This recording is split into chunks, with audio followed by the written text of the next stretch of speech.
What exactly does sacred mean? A place that is set aside for the use of spiritual people seeking peace from a crazy world.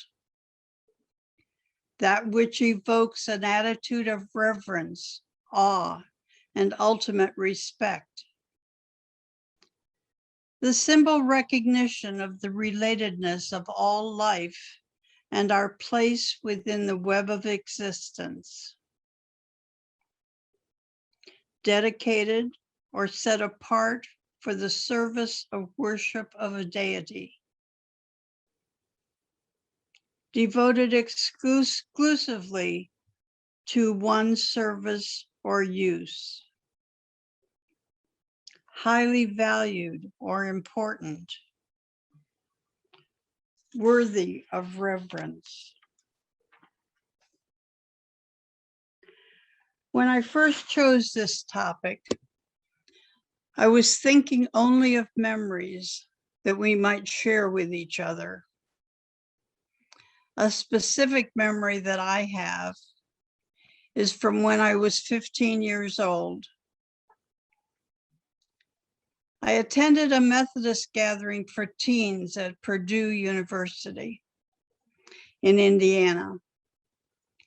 Being one of 4,000 teenagers singing Kumbaya created a sacred space for me. It brought tears to my eyes. I felt I was part of a holy gathering. This idea evolved to sacred spaces, sacred places.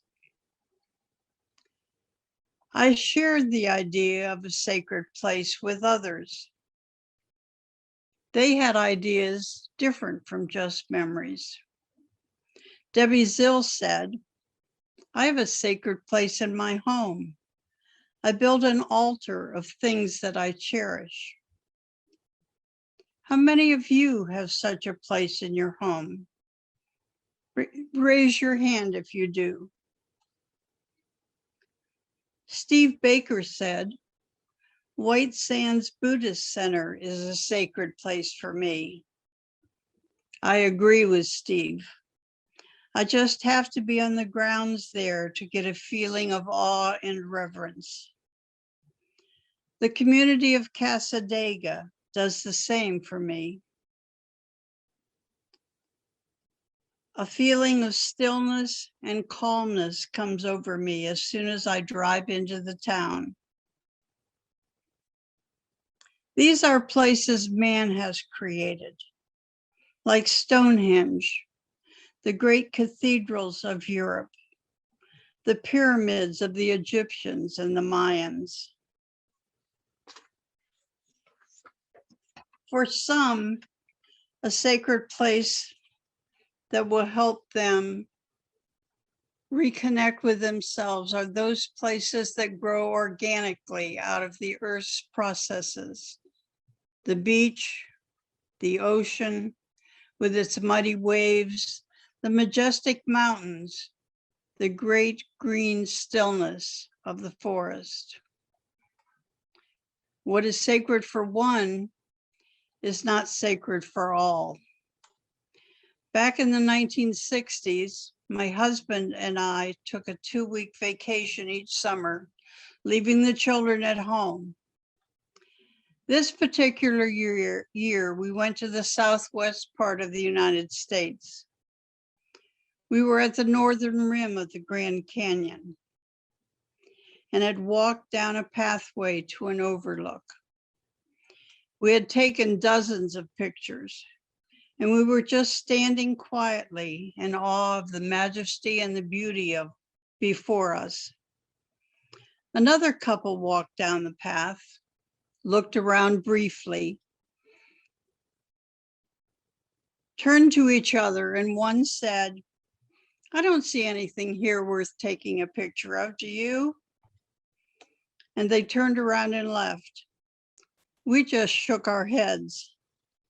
There are ways to turn the ordinary into the sacred. The time and place we set aside for worship should be special. It should stand apart from the everyday experience.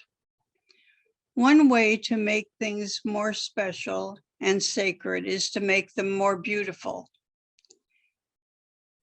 If you came early on a Sunday morning, you would walk into a room with a table, a lectern, and pews. Then a chalice appears. A banner is hung. Flowers are set out. The joys and concerns vessel and the Buddhist singing bowl are placed. The table is now an altar. Hymnals are placed on the pews. We are ready for worship. It is almost magical.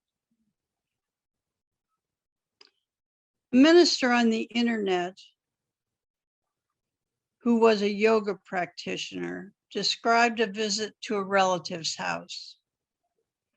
She went downstairs in the morning, went into the study and put down her yoga mat and began. As she finished, she looked across the hall and noticed her aunt, who was also a yoga practitioner, in an office room. Her aunt had taken time to light a few candles, put on some soft music, and drape a beautiful scarf around her yoga mat. Her aunt was having a much more spiritual experience, she could see. She said she never forgot that lesson and now always takes the time to prepare her space. How might you set up a sacred space in your home? This will be very individualized. First, choose a place that is out of the way of the flow of everyday comings and goings. Look around your house for things that are special to you. A beautiful scarf, perhaps. A piece of cloth in your favorite color and material, velvet, satin, quilted, or perhaps you find the sheen of bare wood more beautiful. A very small rug may appeal to you. Gather things together that mean something to you. Shells. My favorite is scallop shells. Rocks, minerals, amethyst, quartz, arrowheads. A statue, a piece of wood, a small vase with flowers, perhaps a small live plant. Picture of something that you treasure,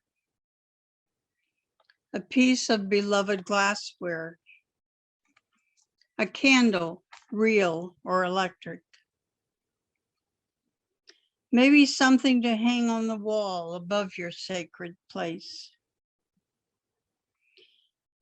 Mine would have a purple scarf, an arrowhead, a small red glass vase, a geode with amethyst, an air plant, an electric candle. My mother made a large macrame sampler, and I would want to hang that above my altar. I'd like to finish this presentation with a short meditation.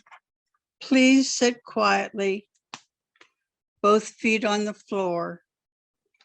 Close your eyes. Relax your shoulders. Breathe in slowly, then out slowly. And again, breathe in slowly and then out slowly. Let your entire body relax. Let your mind relax. Continue to breathe in and out slowly. We all have places that have been important in our lives and remain significant in our memories. Recall a special place, a sacred space from your past. Create a picture of it in your mind as best you can. What does it look like? Are there special sounds, special smells? How did you feel when you were in this place?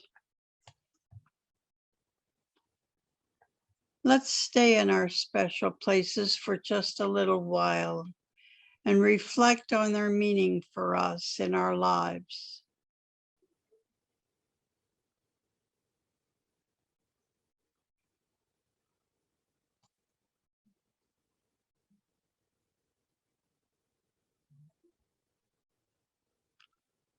It's time now to come back and bring our special place with us. When you are ready, open your eyes.